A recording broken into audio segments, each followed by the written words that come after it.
आज हम शुरू करने वाले हैं अलजेब्रा के सबसे पहला chapter number system inequalities and theory of equations. ऐसे ये कोई चैप्टर नहीं है, ये आपका मैथ्स का बेसिक है जिससे कि आपको मैथ्स सॉल्व करने में आसानी होगा और फिजिक्स में भी ये आपको काफ़ी हेल्प करेगा। और मेंस और एडवांस पॉइंट ऑफ व्यू से भी ये काफ़ी इंपॉर्टेंट है। हर साल इससे रिलेटेड इससे थोड़ा डिफर करके क्वेश्चन आता ही है। तो सबसे पहले हम एकदम बेसिक से शुरू करेंगे, फर्स्टली डिफिनीशन, फिर उसके बाद एग्जाम्पल से समझने का कोशिश करेंगे। ठीक है, आपको सब कुछ समझ में आएगा, बस पेशेंस बना करके आपको रखना है। कांस्टेंट एंड वेरिएबल मेरा सबसे पहला टॉपिक है। तो वेरिएबल क्या होता है? वेरिएबल एक ऐसा वैल्यू होता है जो कि चेंज कर जाए। किस टाइप का स्कोप आप उसको दे रहे हो उस हिसाब से चेंज करेगा। सेट ऑफ ऑपरेशन आप क्या लगा रहे हो, आप मीन्स आप ऐसे समझो कि उसको कैसे आप यूज करना चाहते हो, तो उस हिसाब से वेरिएबल वेरी करेगा। नाम से भी क्लियर हो रहा है, variable means very means different. Okay, चलिए आगे बात करते हैं कांस्टेंट पे। तो कांस्टेंट एक ऐसा वैल्यू होता है जो कि अनचेंज होता है, मीन्स कि वो चेंज हो ही नहीं सकता। ठीक है, उसके बाद अब बात करते हैं कि वेरिएबल कितने टाइप का होता है, टाइप्स ऑफ वेरिएबल। तो वेरिएबल दो टाइप, मेनली दो टाइप्स का होता है। एक तो होता है डिपेंडेंट वेरिएबल, एक होता है इंडिपेंडेंट वेरिएबल। आप नाम से भी समझ सकते हो डिपेंडेंट और इंडिपेंडेंट। चलिए सबसे पहले हम इंडिपेंडेंट वेरिएबल का बात करते हैं।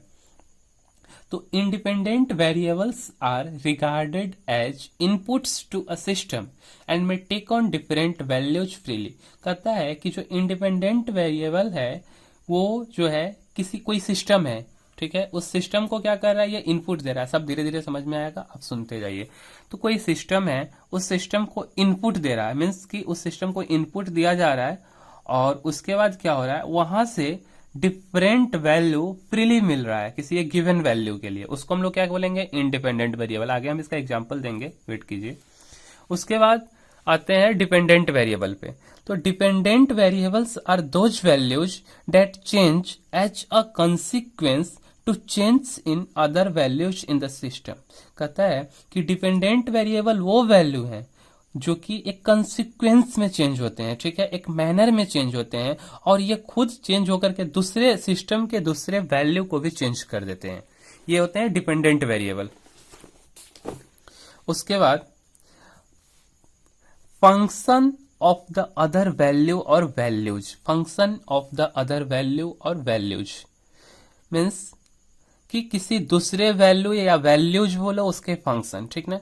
when one value is completely determined by another or of several others then it is called a function of the other value or values।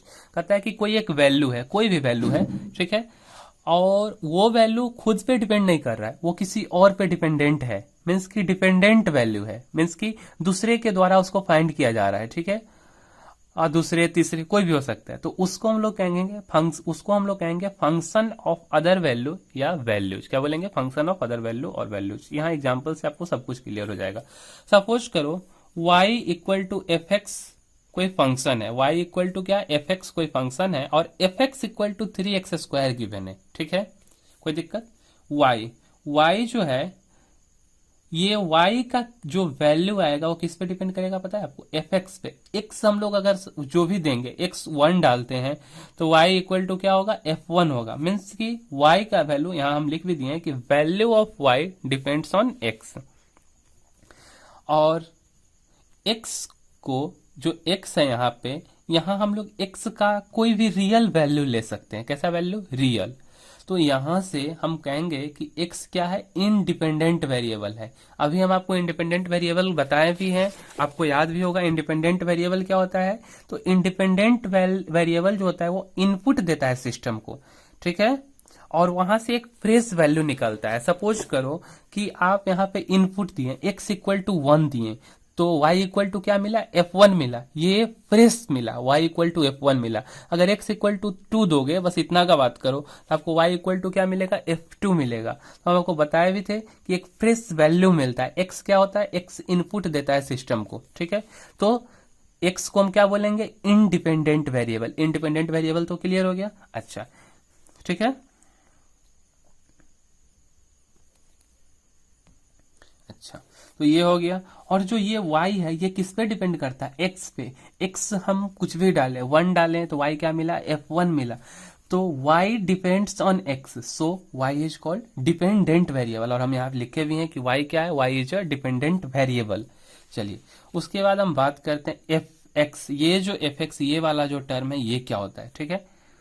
तो fx जो है फंक्शन का वैल्यू है, क्या है, फंक्शन का वैल्यू है, ठीक है। किस फंक्शन का, फंक्शन f विथ x। और जो यहाँ x है, fx is the value of function f with x representing the independent variable. कहता है fx क्या है, fx जो है ये फंक्शन f विथ x का value, fx is the value, ये वैल्यू है फंक्शन का, आपको एग्जांपल से समझ में आ जाएगा, जो कि इंडिपेंडेंट वेरिएबल को रिप्रेजेंट करता है। इंडिपेंडेंट वेरिएबल यहाँ कौन था, x था, इसको रिप्रेजेंट करता है fx, ठीक है। अब बात करते हैं कि फंक्शन, फंक्शन आखिर होता क्या है। तो आप एकदम सिंपल से मैनर में सबसे पहले समझो कि एक मशीन है, ठीक है, क्या है, मशीन है, कोई दिक्कत। उस मशीन में जब आप इनपुट दोगे, ठीक है, तो वह क्या मिलेगा, आउटपुट मिलेगा। जैसे आप सपोज करो गिट्टी फोड़ने वाला कोई मशीन है, ठीक है, उसमें आप पहाड़ से तोड़ा हुआ बड़ा बड़ा पत्थर डालोगे, ठीक, तो क्या होगा, छोटा छोटा पत्थर मिलेगा, लेकिन मिलेगा पत्थर ही।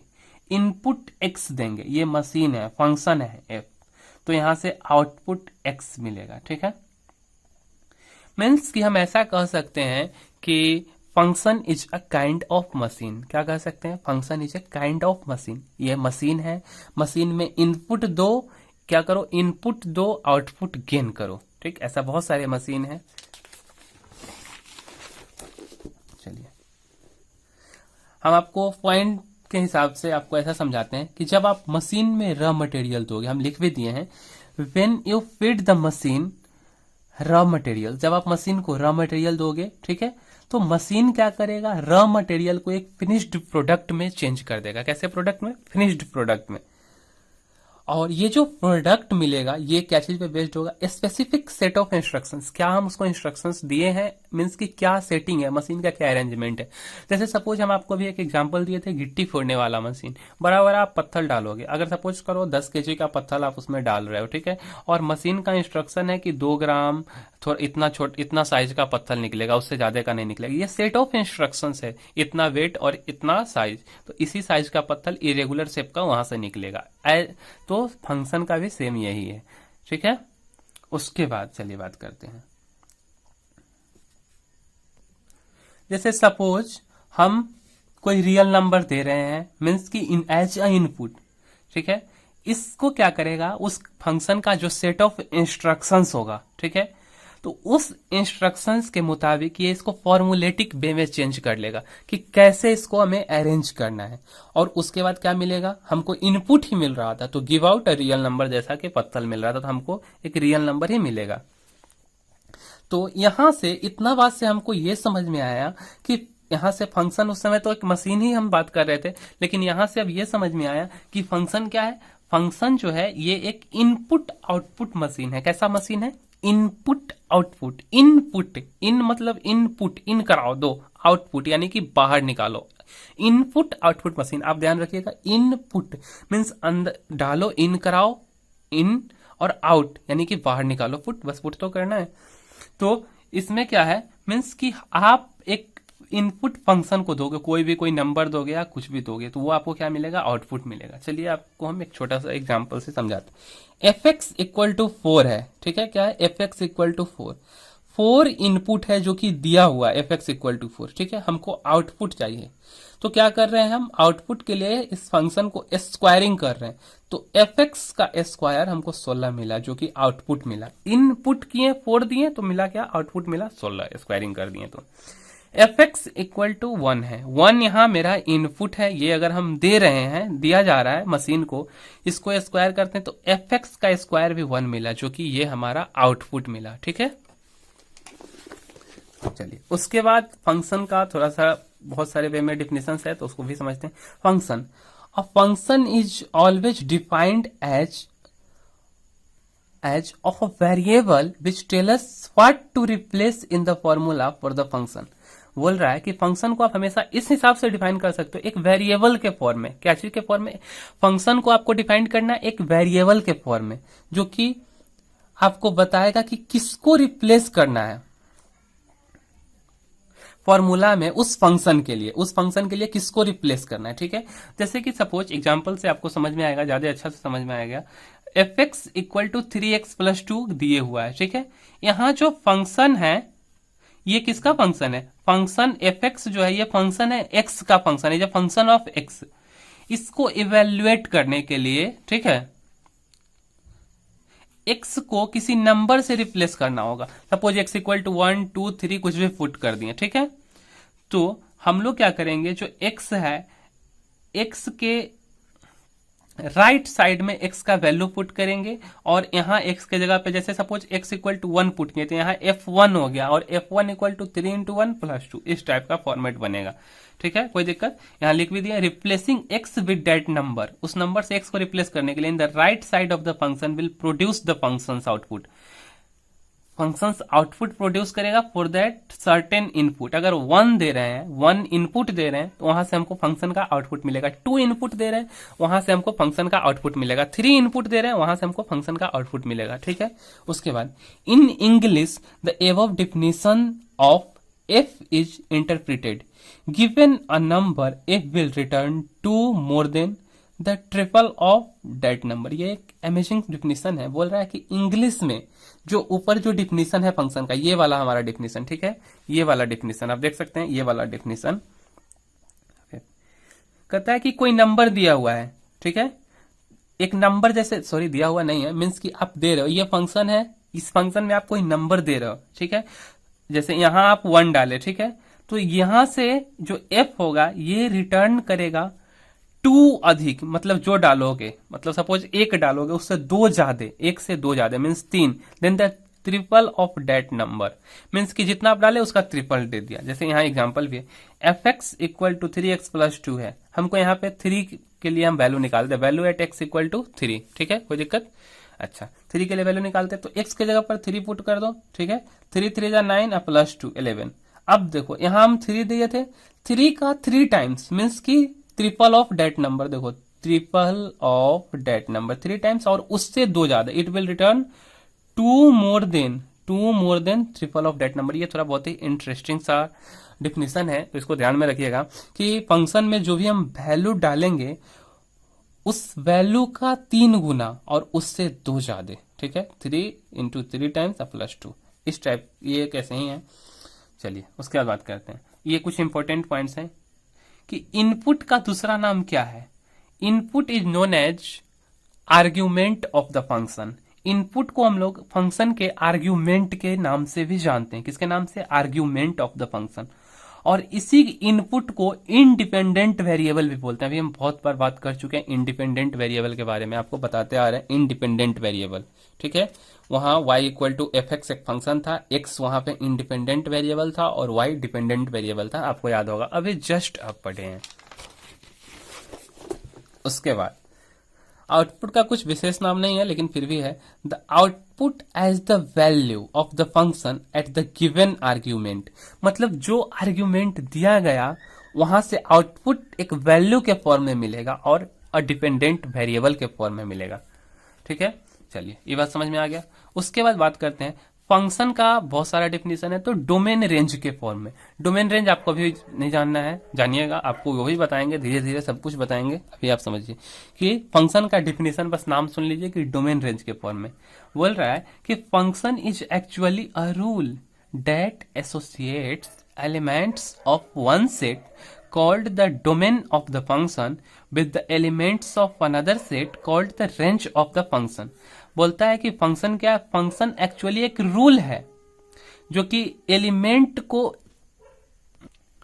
बोल रहा है कि फंक्शन क्या है? फंक्शन एक रूल है जो कि एक सेट के एलिमेंट को एसोसिएट करता है। मीन्स एक कोई सेट है, ठीक है, उस ऐसा सेट है, मीन्स एक बॉक्स बना हुआ है, एक सर्कल बना हुआ, उसमें जो एलिमेंट्स है उसका सेट है, उसको डोमेन ऑफ द फंक्शन कहेंगे। और दूसरे मतलब सेट के एलिमेंट्स को जिसको कि रेंज ऑफ द फंक्शन बोलेंगे, ठीक ना। फंक्शन एक ऐसा रूल है जो कि एलिमेंट को एसोसिएट करता है वन सेट के एलिमेंट को, जिसको हम लोग डोमेन कहते हैं ऑफ द फंक्शन, और दूसरे सेट के एलिमेंट से, जिसको हम लोग रेंज ऑफ द फंक्शन बोलते हैं। कहता है हर एक वैल्यू के लिए हम लोग फंक्शन के डोमेन से सेलेक्ट करते हैं, और हर एक वैल्यू के लिए एग्जैक्टली एक करेस्पॉन्डिंग एलिमेंट होता है रेंज में। हर एक वैल्यू के लिए, हर एक डोमेन के लिए एग्जैक्टली वन एलिमेंट होता है रेंज में, रेंज ऑफ द फंक्शन में, ठीक है। उसके बाद आते हैं फंक्शन के, फिर से एक डिफिनेशन देख लेते हैं। The function affects all of the possible x values constitutes the domain and all the values fx y on the xy plane constitutes the range। कहता है कि कोई फंक्शन है fx, क्या है, the function fx, all the possible x, उस function के लिए जितना भी पॉसिबल x हो सकता है, x का वैल्यू 0 1 2 3 2 इंफिनिटी तक, वो सब डोमेन होगा। क्या होगा, सब डोमेन होगा। x का जितना भी वैल्यू आप डाल सकते हो वो सारा के सारा डोमेन होगा।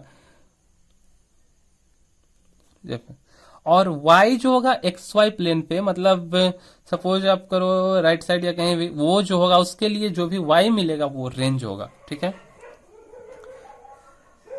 अब आते हैं हम क्वेश्चन पे, थोड़ा सा क्वेश्चन, अब क्वेश्चन पे आते हैं। थ्योरी यहीं पे है, थ्योरी यहीं तक है, अब क्वेश्चन है। पहला क्वेश्चन ये है, बोल रहा है कि a function is defined as f x equal to x square minus 3x, okay. Find the value of f2। दूसरा, find the value of x for which f x equal to 4।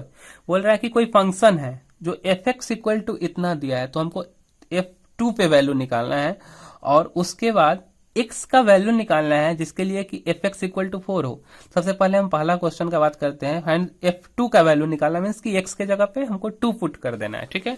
तो चलिए 2 put करते हैं। f2 equal to 2 का whole square minus 3 into 2, 2 का whole square 4, minus के 3 into 2 6, 4 minus 6 equal to -2, okay. उसके बाद दूसरा था एफ एक्स इक्वल टू 4, हमको दिए हुआ था, गिवन था। तो उसके बाद क्या है, वहां पे x square minus 3x equal to 4, ये हमारा इक्वेशन दिए हुआ है, और इस इक्वेशन इक्वल टू 4 बोल रहा है। तो एक्स स्क्वायर माइनस 3x, 4 इधर आ गया, equal to 0, x square minus 4x, इसको माइनस 3x को लिखो माइनस 4x प्लस x के फॉर्मेट में, -4 इक्वल टू 0।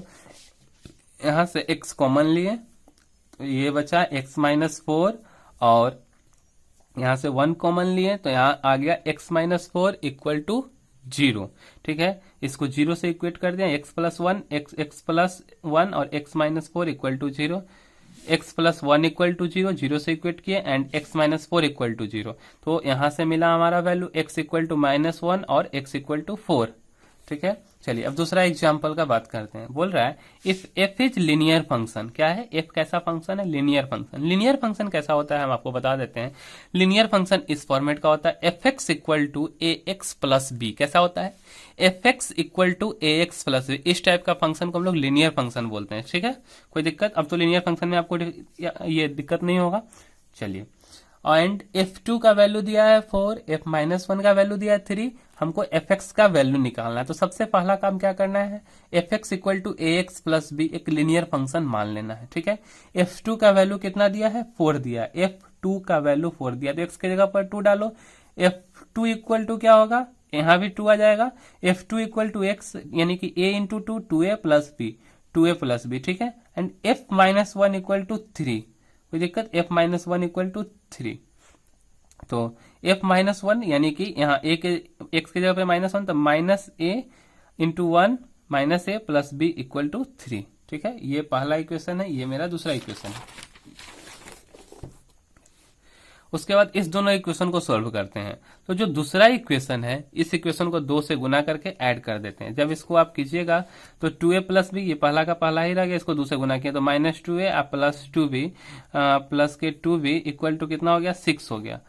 इसको ऐड करना है तो 4 16, 2b और b 3b, और ये कैंसिल हो गया। और यहाँ से b का वैल्यू निकालनी है 10/3, और इस वैल्यू को हम जब 1 में पुट करेंगे तो वहां से वैल्यू आएगा a इक्वल टू 1/3, ठीक है। इसमें कोई दिक्कत, चलिए आगे बढ़ते हैं। उसके बाद है तीसरा एग्जाम्पल, बोल रहा है कि तीसरा क्वेश्चन है, a function is defined as f x equal to x square plus 1 divided by 3x minus 2। बोल रहा है कि function is defined as f x equal to इतना दिए हुआ है, बोल रहा है कि क्या f x take a value 1, क्या एफ एक्स वैल्यू 1 को ले सकता है पर किसी रियल एक्स के लिए, कोई रियल एक्स के लिए 1 वैल्यू दिया जा सकता है, मीन्स F1 दिया जा सकता है। तो F1 अगर आप यहाँ डालोगे तो 1 इक्वल टू 1 का स्क्वायर प्लस 1 2, 3 इंटू 1 माइनस 2 यानी कि 1 2 बाई 1 2। ठीक है, ये क्वेश्चन पूछा जा रहा है इस टाइप का। आल्सो फाइंड द वैल्यू या values of x for which f x takes the values 2, fx takes the value 2, fx equal to x square plus 1 divided by 3x minus 2। हमको 1 पहले ही से बोल ही रहा था। हम क्या किए कि एक्स स्क्वायर प्लस इक्वल में 1 डाल दिए, x square plus 1 equal to 3x minus 2। ठीक है, कोई दिक्कत। एक्स स्क्वायर माइनस 3x, इसको जब आप सोल्व कीजिएगा प्लस 3 इक्वल टू 0, कोई दिक्कत। अच्छा, यहाँ से हम डिटर्मिनेंट निकालते हैं, आप पढ़े होइएगा 10th क्लास में कोऑर्डिनेट ज्योमेट्री में डिटर्मिनेंट निकालना। d equal to b square minus 4ac, यहाँ से 3 3 9 और 4ac, 4 इंटू 1 इंटू 3 12, 9 माइनस 2 यानी कि माइनस 3 जो कि लेस देन 0 और d लेस देन 0। तो ये एक इमेजिनरी रूट्स है, तो इस इक्वेशन का कोई भी रियल रूट्स नहीं होगा क्योंकि पहले ही इमेजिनरी आ चुका है। ठीक है, तो यहां से आप कह सकते हो कि वैल्यू 1 के लिए कोई भी रियल एक्स नहीं होगा, एफ एक्स का वैल्यू मीन्स कि एफ एक्स जो है 1 नहीं होगा किसी भी रियल एक्स के लिए, वैल्यू ऑफ एफ एक्स कभी भी 1 नहीं होगा। ठीक है, उसी का दूसरा पार्ट। दूसरा में क्या कर रहा था, can f x take a value, बोल रहा है कि क्या 1 दिया जा सकता है किसी रियल एक्स के लिए और उसी के लिए कुछ फाइंड करना है। F x takes a value 2, कहता है एफ एक्स इक्वल टू 2 है ना, f x equal to 2, takes value 2 है तो f x equal to 2, x square plus 1 equal to इतना, वहां 1 से इक्वेट करे तो यहाँ 2 डाल दो, x square plus 1 equal to common ले लिए 2 से गुना कर दिया 3x minus 2, x square plus 1 equal to 6x minus 4। ठीक है, चलिए इसको x square minus 6x plus 5 equal to 0, उसके बाद x square minus x minus 5x plus 5 equal to 0, उसके बाद यहाँ से हम लोग x कॉमन लिए तो x इंटू एक्स माइनस 1 यहाँ से, और यहाँ से माइनस 5 कॉमन लिए तो माइनस 5 से x, और यहाँ माइनस माइनस प्लस तो माइनस के 5 यहाँ ले लिए इक्वल टू 0, x माइनस के 5 x माइनस 1 यहाँ दोनों सेम है इसलिए, और उसके बाद x minus 5 equal to 0, x minus 1 equal to 0, x equal to 5 and x equal to 1। ठीक है, आगे बढ़ते हैं।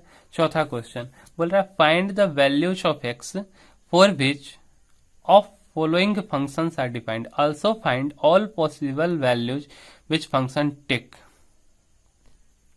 ये जो क्वेश्चन है, find the values of x for which of following functions are defined, also find all possible values which function take, means कह रहा है कि x का वैल्यू निकालना है जिसके लिए कि ये फंक्शन डिफाइंड हो, x का कोई भी वैल्यू के लिए, और उसके बाद वो ऑल पॉसिबल वैल्यू निकालना है जो कि फंक्शन टेक कर सकता है। ठीक है, पहला क्वेश्चन देखते हैं, f x equal to 1 by x plus 1 है। ठीक, f x equal to 1 by x plus 1, f x को डिफाइन होने के लिए, इसको डिफाइन होने के लिए x plus 1 not equal to 0, यानी कि x नॉट इक्वल टू क्या होगा माइनस 1, माइनस 1 नहीं।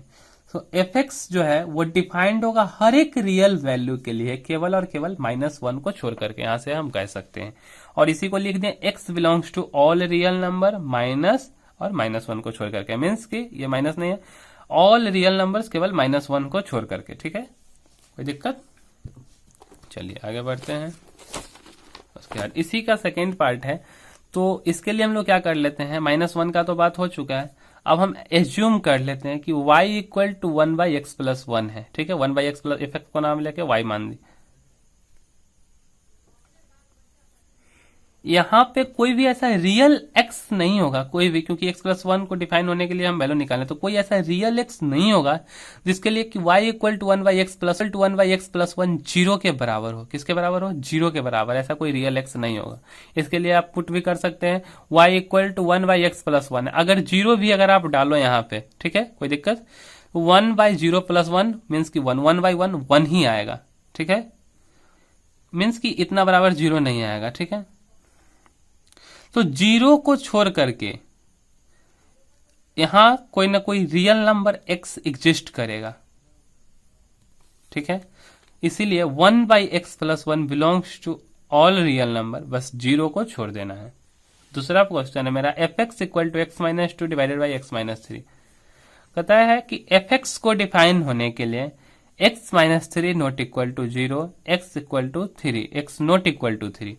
एफ एक्स इज डिफाइंड होगा सारे रियल वैल्यू के लिए, यहां से बोल सकते हो, ठीक है, केवल और केवल 3 के लिए नहीं होगा। मीन्स कि यहां से आप लिख सकते हो F x is defined for all X, केवल all real number minus three नहीं होगा। फिर यहाँ वही काम करना है, y equal to x minus two divided by x minus three assume कर लेना है, ये पूरा फुल पॉसिबल वैल्यू निकालना था। यहाँ पर हम लोग ऐसा कोई भी रियल एक्स फाइंड आउट नहीं करेंगे जिसके लिए x minus two divided by x minus three equal to 1 हो जाए। अगर ऐसा होता है तो x minus two equal to क्या होगा, एक्स माइनस थ्री हो जाएगा। मीन्स की minus two equal to minus three, ऐसा एब्सर्ड हो जाएगा। मीन्स ऐसा नहीं हो सकता। कैसे हो सकता है आप ही बताओ ना यार। Minus two equal to minus three क्या हो सकता है? ऐसा आप कभी देखे हो? नहीं, आप बिल्कुल नहीं देखे होगे। चलिए, and for y other than one, बोल रहा है कि 1 को छोड़ दिया जाए, ठीक है। तो यहां एक रियल नंबर एग्जिस्ट करेगा, 1 को छोड़ दिया जाए। तो कैसे, देखो यहां 1 डालो, 1 माइनस टू 1 माइनस थ्री कितना आएगा, -1, और यहां पे आएगा 1 माइनस थ्री, यानी कि माइनस के 2, 1 इक्वल टू 2, ठीक ना। और 2 डालोगे, 2 minus two 0, 2 minus three, 2 minus के 3 -1, 0 इक्वल टू -1। तो 1 को छोड़ने के बाद क्या हो रहा है फायदा, कोई ना कोई रियल नंबर एग्जिस्ट कर रहा है। इसीलिए 1 बाई एक्स प्लस 1 बिलोंग्स करेगा ऑल रियल नंबर से, केवल 1 को छोड़ करके। कोई दिक्कत? आगे बढ़ते हैं। तो तीसरा क्वेश्चन है f x equal to 2x divided by x, 2x divided by x minus one. For f x to be defined, x minus one को हमको सबसे पहला काम करना है, 0 के बराबर नहीं लेना। Means x minus one not equal to 0, x not equal to 1, ठीक है, कोई दिक्कत नहीं। चलिए, तो एफ एक्स को डिफाइन होने के लिए ऑल रियल नंबर होगा, केवल और केवल 1 नहीं होगा। चलिए, दूसरे पार्ट के लिए हमको मानना है y equal to 2x divided by x minus one. तो हम यहाँ पे कोई भी रियल एक्स नहीं निकालेंगे, जिसके लिए 2x divided by x minus one, 1 का तो हो चुका है, 2 के बराबर हो, ठीक है। 2x divided by x minus one equal to 2, 2x equal to 2x minus 2, ठीक है। और यहां से 0 इक्वल टू -2 हो गया। ये भी एक एब्सर्ड वैल्यू है। तो 2 को छोड़ करके यहां एक रियल नंबर x एग्जिस्ट करेगा y के लिए, ठीक है। चलिए, इसीलिए 2x divided by x minus one belongs to all real number, केवल और केवल 2 को छोड़ करके। चलिए, पांचवा क्वेश्चन देखते हैं। बोल रहा है कि f x equal to x cube जब x लेस देन 0 है, f x equal to 3x minus two जब x का मान 0 से बराबर 2 से छोटा और बराबर है, और तीसरा एक्स स्क्वायर प्लस 1 जब x ग्रेटर देन 2 है। तो बोल रहा है कि वैल्यू निकालना f minus one plus 1 f1 plus f3, और दूसरा काम करना है ऑल्सो फाइंड द वैल्यू या values of x for which f x equal to 2, ठीक है। तो सबसे पहले हम पहला क्वेश्चन देखते हैं, फिर आते हैं दूसरा पे।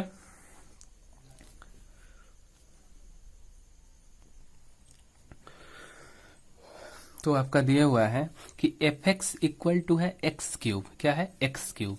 एक्स क्यूब तब होगा जब एक्स का वैल्यू 0 से छोटा होगा। आपको हल्का नंबर लाइन पे हम ऐसे समझाते हैं। सपोज कीजिए ये है नंबर लाइन, ठीक है, और यहाँ पे है एक्स क्यूब, ठीक है, और यहाँ पे है 0, ठीक ना। तो जब x का वैल्यू 0 से छोटा होगा, मीन्स -1, -2, -3 से लेके यहाँ तक -इन्फिनिटी तक आ जाए -1, तो एक्स क्यूब आएगा। मीन्स जब 0 से छोटा होगा तो एक्स क्यूब, ठीक है। उसी तरह से यहाँ है 3x माइनस टू। क्या है? 3x minus to. ये किसके लिए? x का मान 0 से बड़ा और बराबर, 2 से छोटा और बराबर। जब 0 से बड़ा होगा कोई वैल्यू, मीन्स कि 0 से बड़ा 1 होगा, एफ एक्स इक्वल टू 2 होगा, 3 होगा, तो सॉरी 3 नहीं, बस 2 तक, 1 और 2, मीन्स कि 0 से बड़ा है 1 और 2, तो 3x माइनस टू जो वैल्यू होगा एफ एक्स इक्वल टू इतना, ये 0 से बड़ा और बराबर, 2 से छोटा और बराबर के लिए होगा, ठीक है। उसके बाद 2 से बड़ा के लिए ये है, ठीक है। तो इतना हमको निकालना है, कोई दिक्कत नहीं। तो f माइनस वन निकालना है, x इक्वल टू -1 हमको डालना है। इस तीनों में से हम फाइंड आउट करेंगे कि -1 कहाँ डालेंगे। -1 0 से छोटा, तो 0 से छोटा के लिए ये वैल्यू दिया, means f x equal to x cube बोल सकते हैं हम। तो f x equal to x cube, x के जगह पे आप -1 पुट करो, f -1 तो एक्स क्यूब यानी कि -1 का क्यूब, यहाँ -1 मिलेगा। दूसरा F1 है, क्या है F1 है। तो F1 मीन्स कि F1 क्या है, 0 से बड़ा है, ठीक है, और 0 से बड़ा 2 से छोटा के लिए ये वैल्यू दिया 3x माइनस 2। तो आप बोल सकते हो कि x इक्वल टू 1 के लिए fx equal to 3x minus 2 है। तो x की जगह पे 1 डालो, F1 equal to 3 into 1 minus 2, 3 में से 2 गया 1, ठीक है। उसके बाद है F3 है, क्या है F3, कोई दिक्कत। तो F3 के लिए जो वैल्यू मेरा दिया है 2 से बड़ा है, एक्स स्क्वायर प्लस 1 है, ठीक है, क्या है एक्स स्क्वायर प्लस 1 है।